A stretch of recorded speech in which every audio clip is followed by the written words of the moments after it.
It's one of the best things I've ever done in this workshop. Drill a whole row of holes in my workbench.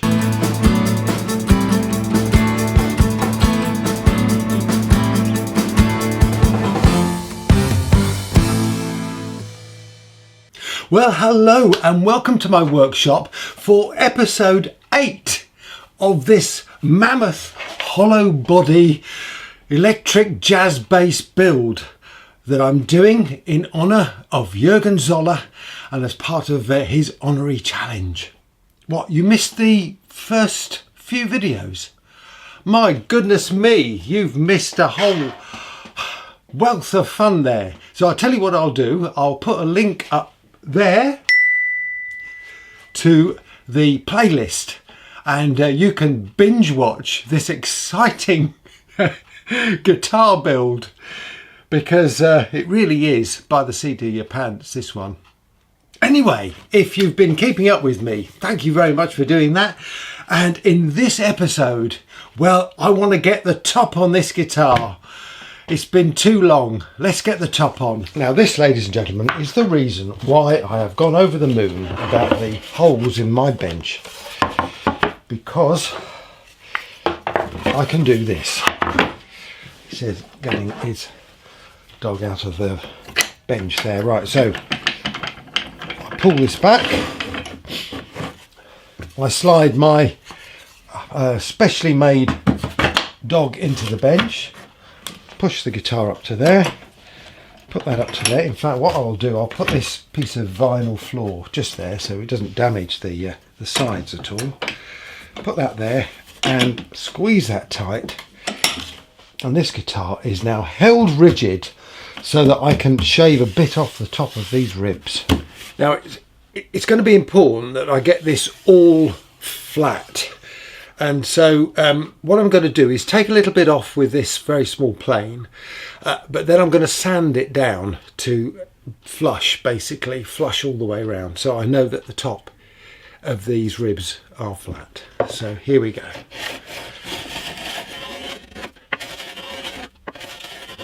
Now then, if you've not seen how I made these bench dogs and these holes, then I'll put a link to the video where I've done it. I mean, it's such a simple thing. I'm just using 8M bolts, 8 diameter bolts as the dogs, and well, it opens up such a lot of possibilities. It's incredible. I really don't know why I hadn't thought of that before. You know, I've seen these woodworkers make their workbenches and put these wonderful brass dogs in, and you know they're about, I don't know, what, ½ an inch in diameter, something like that. And I suppose I always thought, well, you know, they're going to be really expensive. It never occurred to me that actually you could use a bolt. I've used some masking tape and double-sided tape to attach these two pieces of 80 grit sandpaper to a flat board, which is held on the bench by, yes, you've guessed it, Dave's new bench dogs. That's nice and rigid, that's nice and flat. So now it's just a question of working this over to get that all flush.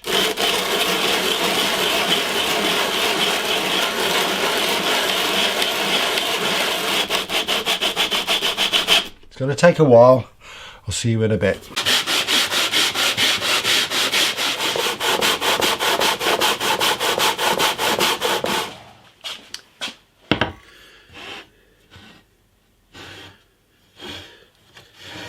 Well, this is looking pretty flat. Ooh, there's a bit of a squeak. Yeah, I think we're good to go with that.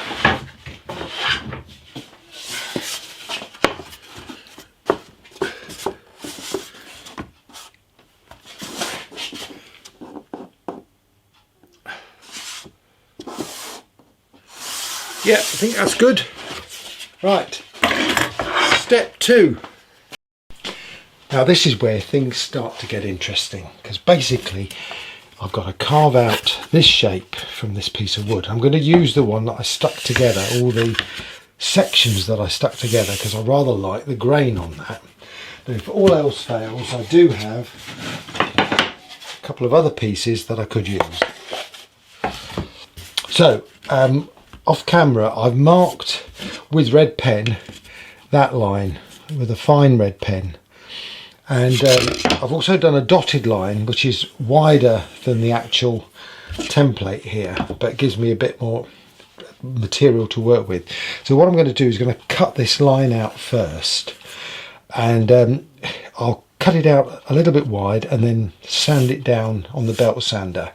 Once I've done that, I've got to then mark this line on this wood and then cut out a corresponding piece. But before I do that, I'm going to stick 2 strips of veneer on the edge of this piece here. So basically it would be the walnut against the ash and the silver wood, this maple, against the mahogany. I'm going to do that just in case sticking this on actually changes the shape of the wood, or the shape that I need to cut in this piece of wood. Anyway, let's get on and cut this out.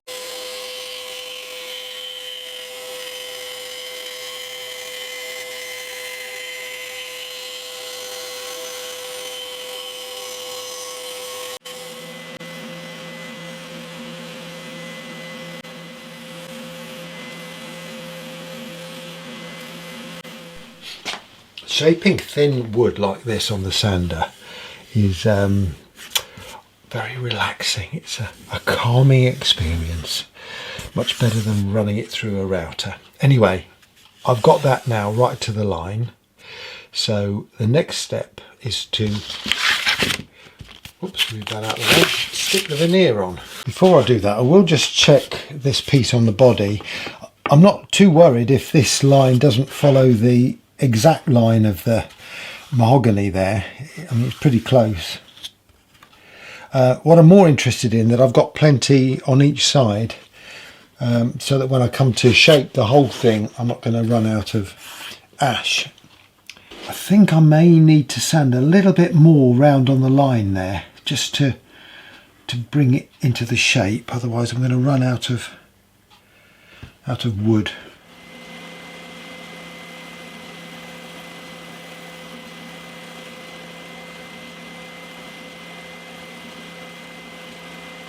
Okay, so that's much better, so I'll get the veneer stuck on.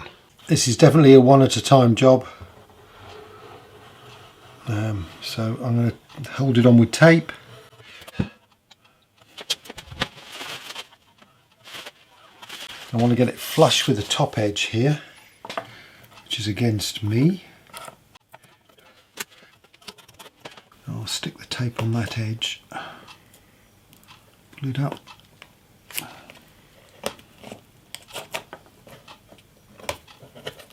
Fix it down.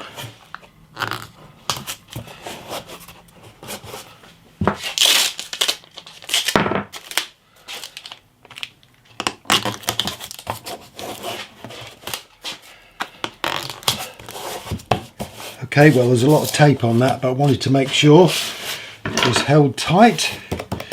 So now I'll let that cure. Right, well, I've left it for about an hour, so let's see if it's stuck okay. Should have done by now. Okay, that looks good. I'm just going to clean it up with some sandpaper, and then we'll stick the next piece on.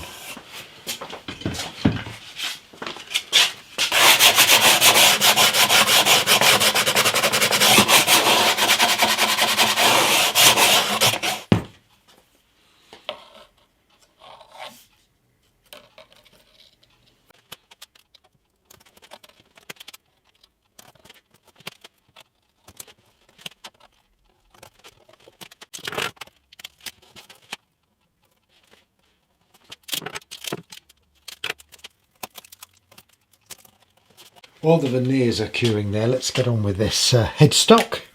So I've prepared the wood, and now it's just a question of marking it up.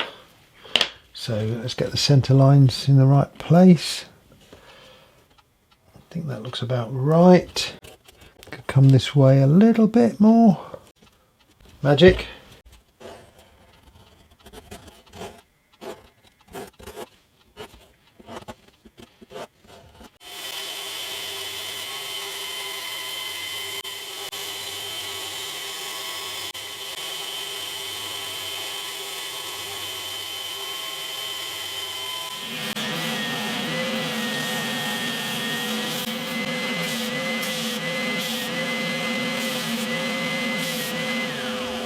One thing I've not taken into account is the fact that a jazz bass neck is thinner than a precision bass neck, and so what I'm doing is taking my template down to that width. So the nut width is 39 millimeters, so I've nearly done it. It's a bit of a job on this side. Perhaps I'm taking off too much material at once.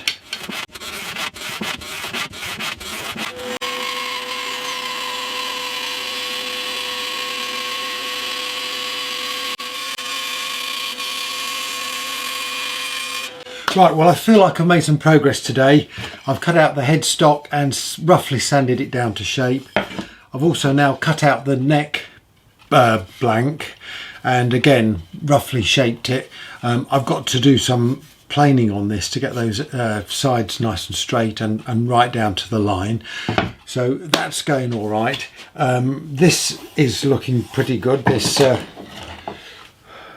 top piece. I just need to leave this glue to really cure overnight, so I'm going to call it a day for today and go in and have a cup of tea. Ooh, see what it looks like in the morning. Right, the veneers have stuck on there and I've just sanded them flush with the top. So the next thing I need to do is to cut this shape out of this mahogany. Before I do that, what I'm going to do is position the template on the mahogany, get the centre line lined up like so, and just make sure I've allowed enough extra there on the end, and I'm just going to draw around this template. This looks about right, so I'm going to mark the mahogany with this thin black pen.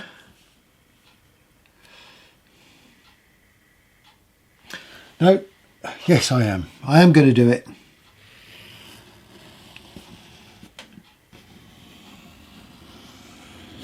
I've been fiddling around for the last few minutes because the centre line that I've drawn on this piece here is veering upwards slightly from the centre line that's there, but I need to do that in order for this to fit the body properly. So obviously I've got a bit of flexibility on when I cut that, so I might need to straighten it all up a little bit at that side. I've just checked the outline with the actual body placed on, which is a slightly different shape to the template due to the way the wood bent, but it's well within the white lines that I've drawn. So it's going to be the same approach as before: rough cut on the bandsaw and then fine shape on the sander.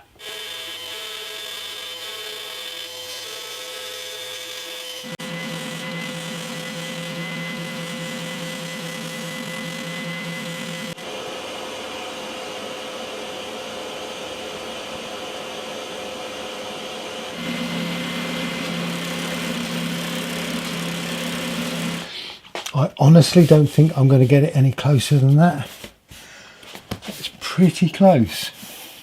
So I'm going to glue these two together now. Okay, it's going to be a bit of an interesting glue up. I've rigged this up. I've got a piece of wood there to stop it sliding up there. I've got this fixed down firmly, and I'll just wind up the vise to push the two together. So I think I'm going to be there.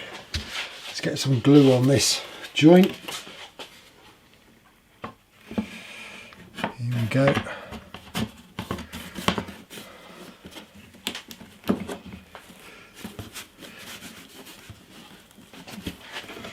It's gone up too far.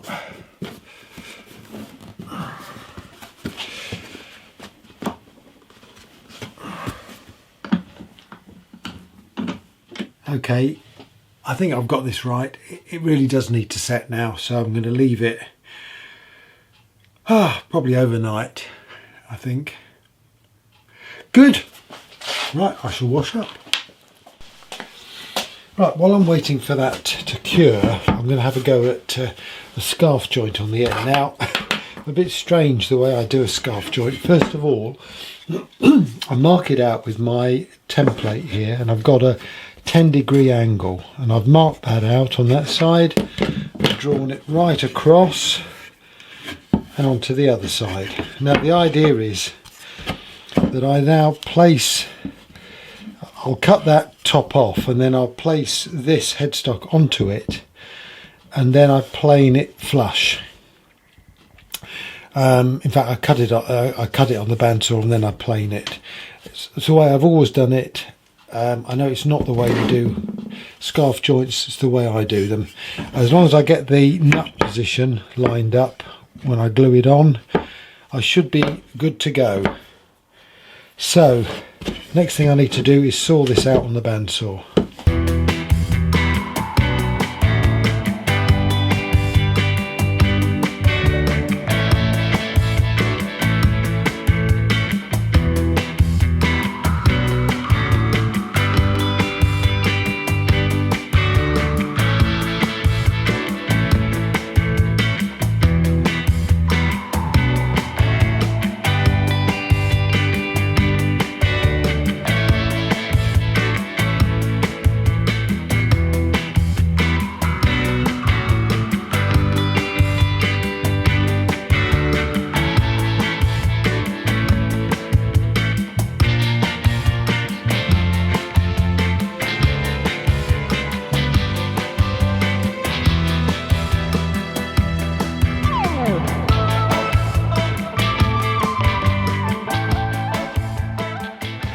Getting the headstock lined up on the neck and getting it to stay in place is one of the biggest problems that I have when I'm doing this. So what I've done on the pillar drill there, I've drilled 2 holes in this headstock, and I just want to go through and mark the first one. So I've lined up the centre of the wood there, and I'm just going to go and drill just to touch it really.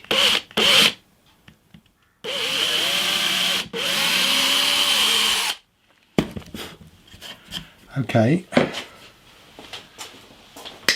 I'm going to push a cocktail stick through there into the hole. Okay, so that should help me register that. Now what I need to do is turn this over, keeping that all in place. So let's break that off, put some masking tape on it.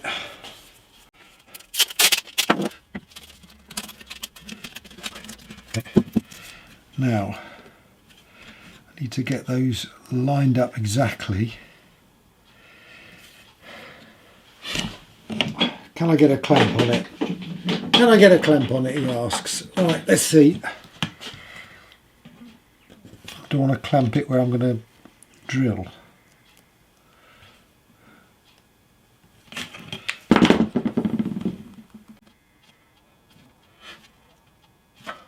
That's bottom. Turn it back and just touch the other hole.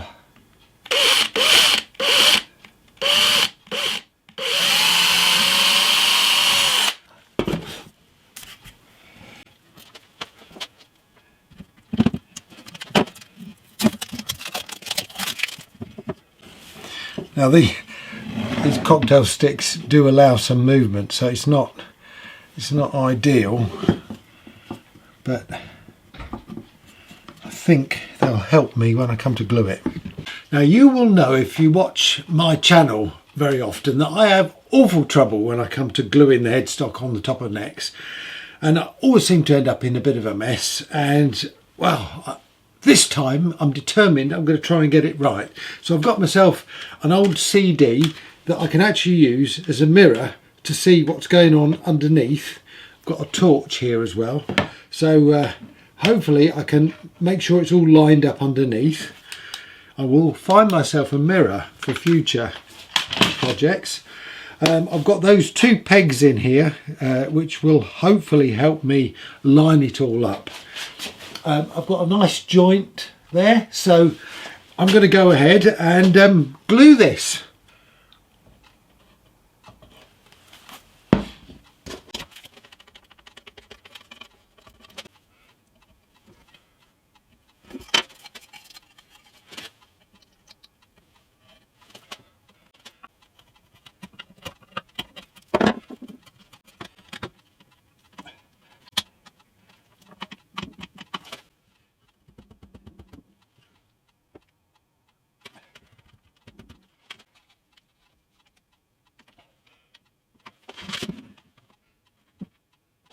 Oh, I won't lie to you, it's still a fiddle.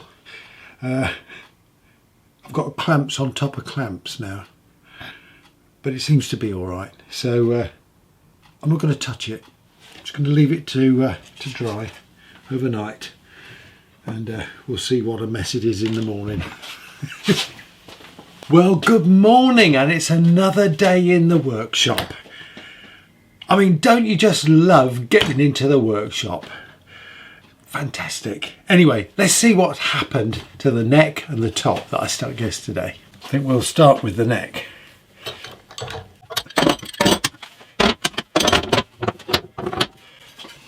Well, it's stuck. And yeah, that's got to come off. That's the clamping core. And it looks pretty lined up, pretty well lined up. Yeah, good. Well, that's a result. Okay, right, well, I need to do some shaping on this, but first let's have a look at the top. Well, this has stuck really well, so I think I'm going to cut it out now, get the shape cut out. And to do that, I'm just going to use the body, just to make sure that I don't cut too much off, because that really would be a bit of a disaster. I'm just going to go around with a marker. Just do it a bit proud of where the edge is.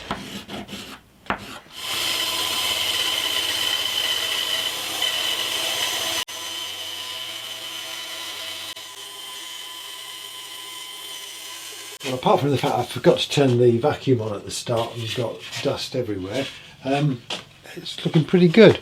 So here we have our first sort of glimpse at what the finished beast might look like. And well, it's certainly interesting, isn't it? Whether it's artistic or not is another question, but there we go. So that's roughly shaped, so I'm going to sand it, I think, to shape once it's on the body. Although I might actually take a little bit off, because there is an awful lot of excess there. Let's just have a look at this on the back. Yeah, I've got an awful lot of excess, so might do a little bit of shaping first. Anyway, before I do that, I need to put some linings in the top of this guitar. And yesterday, I nearly threw away all of these pieces of mahogany that I tried to bend and failed. And I don't know what made me stop, but I just thought, oh, do you know what? It's a bit of a waste. And it occurred to me that actually some of these pieces of wood, even though some of them are split, there's enough for me to use these as the bindings, or strips of them. So that's what I'm going to do. So the first thing I need to do is to sort out which bit I can use where. Now I think I can use this little piece just at the top there, so that's going to be quite handy. This piece, which I think will fit into there, okay. On this bottom edge I've got this piece.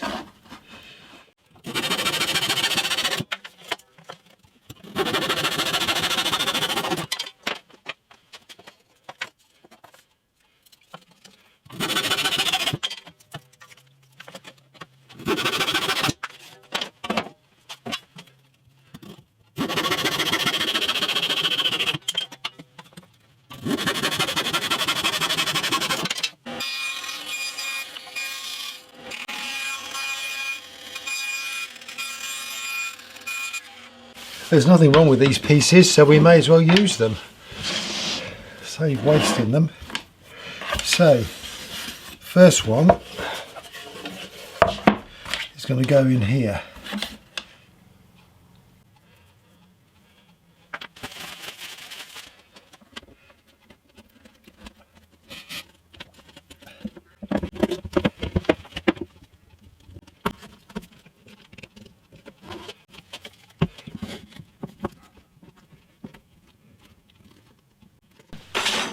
Well, I've glued up all the bits that I dare do at once. So I've got a piece here, I've got a piece just coming round to the back there, and then I've got obviously the other piece I put on first. So I think I'll leave these to cure first, and then we'll come back and do the rest.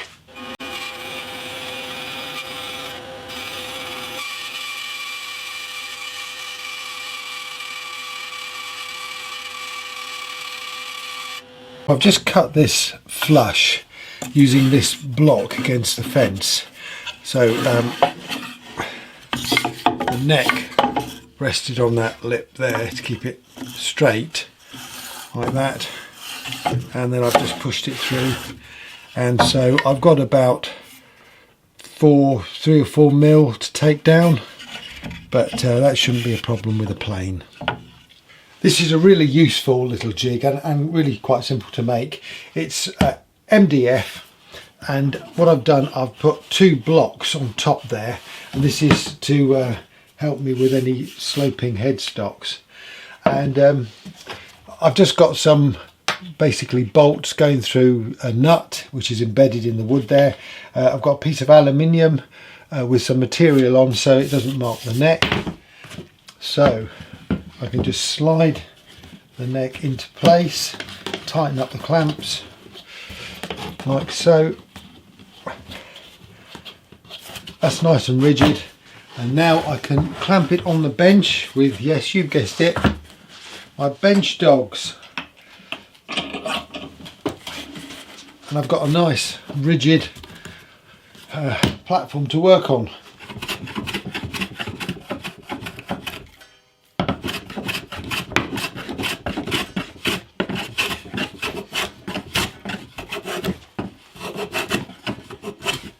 Well, this looks pretty good to me. Maybe just a little bit more off the top there.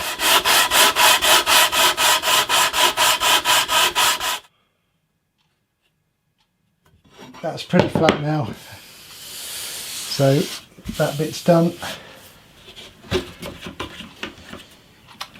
In actual fact, the next thing I need to do is route the truss rod channel. So I might as well leave it into this, leave it in this fixture.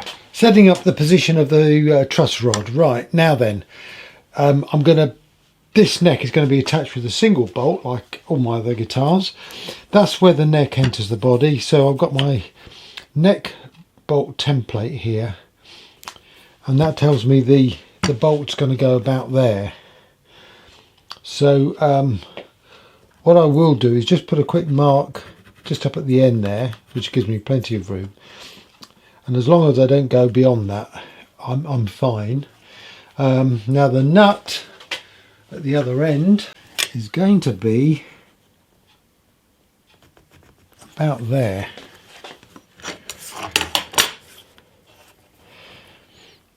So I'll draw a line straight across at that point.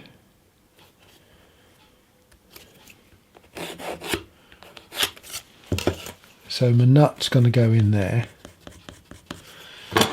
Right, so the truss rod, I'll put it around the other way for a minute, should probably come up to about there. Now I've always had trouble with these with truss rods, and I've carved through the back of the neck and hit the truss rod. I don't want to do that this time. I also want a better access to the truss rod this time. So I'm going to have to think about how to do that.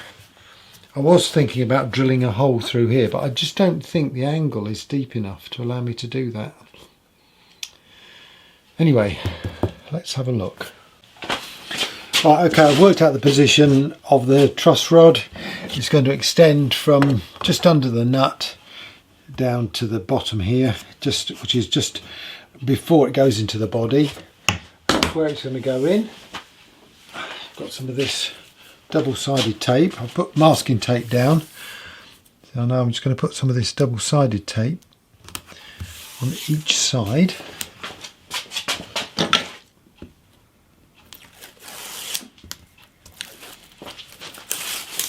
Get the truss rod guide, the router guide, put in place.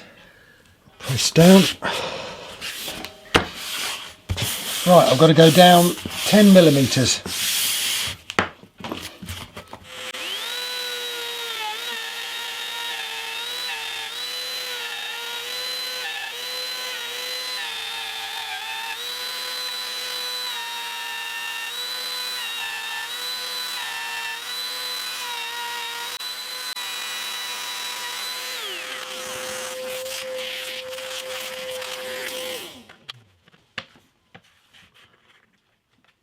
Okay, well I've done it. Down there I've only got 4 mil between the bottom of that and the back of the guitar there, so I've got to watch that, but otherwise it's all done. I'm not going to chisel this out just yet. I want to put a veneer on the top of this, very thin veneer, so we'll wait until I get that done, I think. Now the next thing I'm going to do is shape this down a bit, this top a little bit more. So what I've done, I've gripped it onto the body of the guitar here, and I've gone round with a marker pen all the way round the edge. So I'm going to sand it down close to that line.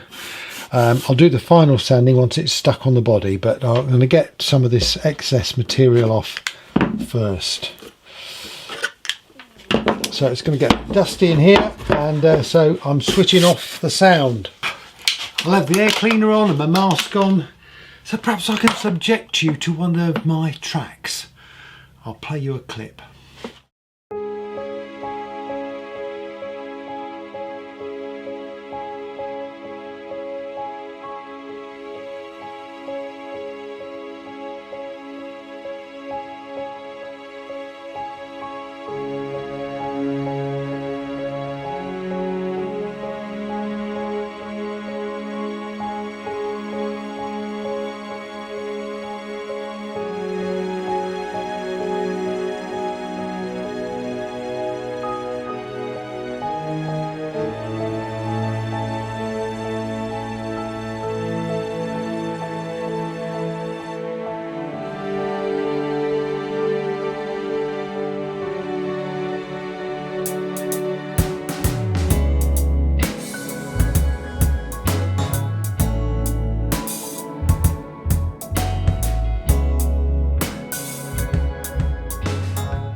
Now I do feel that this guitar is really now starting to come together. I can see it, yeah, how it's going to look.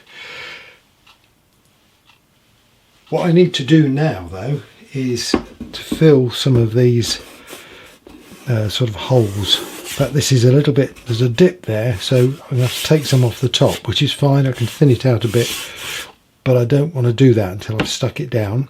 But I will push some dust and glue in that gap there. It's the dark wood I need to fill. Right, well I'm going to call it time for this video. I think I've made a lot of progress. I know I haven't stuck the top on, which is what I promised at the start, but then I managed to get a lot of the neck done as well. So yeah, it's one of those things, isn't it? You know, you need to do a bit at a time, and I need to do something with the top because I'd like to put a sound hole in it, and I'm thinking it might be easier to cut the sound hole in it and perhaps the pickup cavities before I stick it on the top.